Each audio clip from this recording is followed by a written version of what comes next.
Henry VIII, one of England's most infamous monarchs, is known not just for his 6 marriages and the creation of the Church of England, but also for his unpredictable behaviour and sudden mood swings. His erratic decisions, ranging from the dissolution of monasteries to the execution of close advisors, suggest a complex psychological profile. Scholars and historians have long speculated about the medical and psychological factors that could explain Henry's hot and cold temperament and impulsive choices. This documentary explores these possibilities by examining evidence from contemporary accounts, biographies, psychological analyses, and medical theories. Henry VIII's psychological profile is often linked to his upbringing and early life experiences.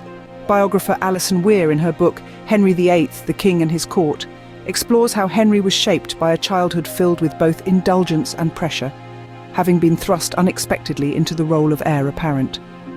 He was not initially groomed for kingship, which created a psychological environment where he was simultaneously indulged and scrutinised. The early death of his mother and the sudden loss of his older brother, Arthur, could have left Henry with unresolved trauma, contributing to his later mood instability. According to Erik Erikson's theory of psychosocial development, such early experiences can significantly impact a person's emotional regulation and decision-making abilities in adulthood. One of the prevailing medical hypotheses is that Henry VIII's erratic behaviour could have been a result of traumatic brain injury, TBI. Historians like Suzannah Lipscomb have pointed to the 1536 jousting accident, where Henry was knocked unconscious for 2 hours, as a possible turning point in his demeanour.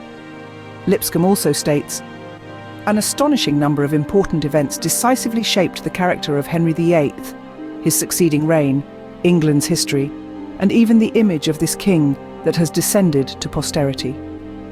Events such as the jousting accident that left Henry a changed man.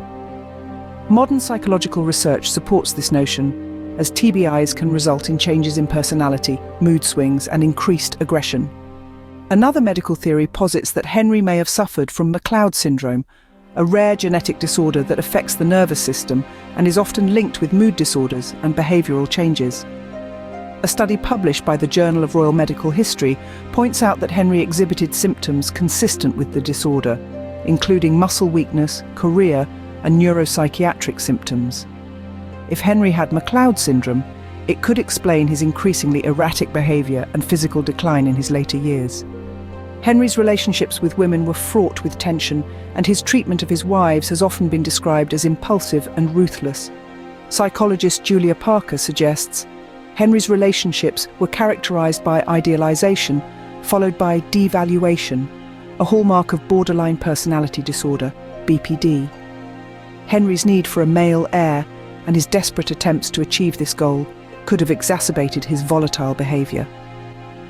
Additionally, Parker argues that Henry's fear of betrayal and abandonment and key features of BPD may have driven his decision to execute 2 of his wives and divorce others under spurious charges.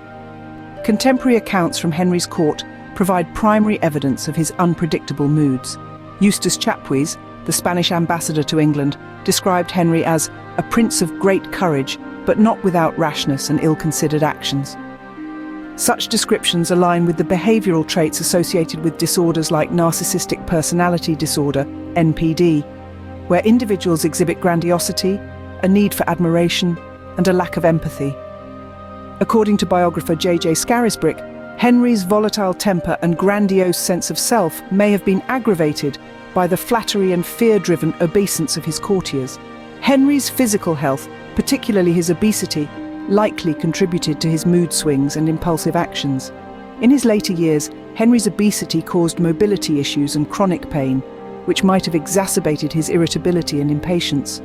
A popular opinion among historians and biographers is that the king's severe ulcerated leg, a complication from his jousting injury, was a constant source of pain and infection that could have contributed to his irascible and unpredictable behaviour.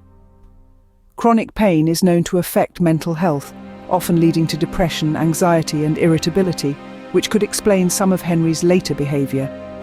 Dietary habits could have also played a role in Henry's health and mood.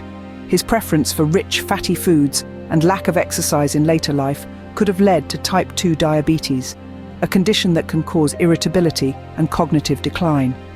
Medical historians have speculated that Henry's fluctuating blood sugar levels may have resulted in mood swings and fatigue. The diet of the Tudor court, replete with sugars and fats, could predispose someone to metabolic disorders, including diabetes, which may affect both physical and psychological health. The political environment of Henry's reign was also fraught with tension and uncertainty, which could have intensified his paranoia and impulsivity. The break from the Catholic Church, the pilgrimage of grace, and threats of invasion from abroad created a constant state of crisis. Historian G.W. Bernard argues Henry's paranoia was not entirely unjustified, given the real and perceived threats to his throne. This state of perpetual vigilance and anxiety could have led to a form of hypervigilance and decisiveness that bordered on recklessness.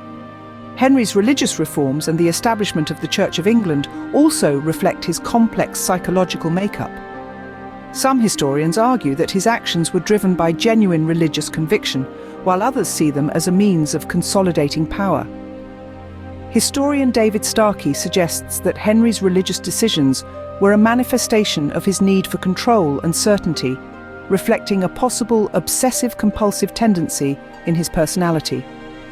His break with Rome could have been both a strategic and psychological maneuver to assert dominance over his realm and his own sense of morality.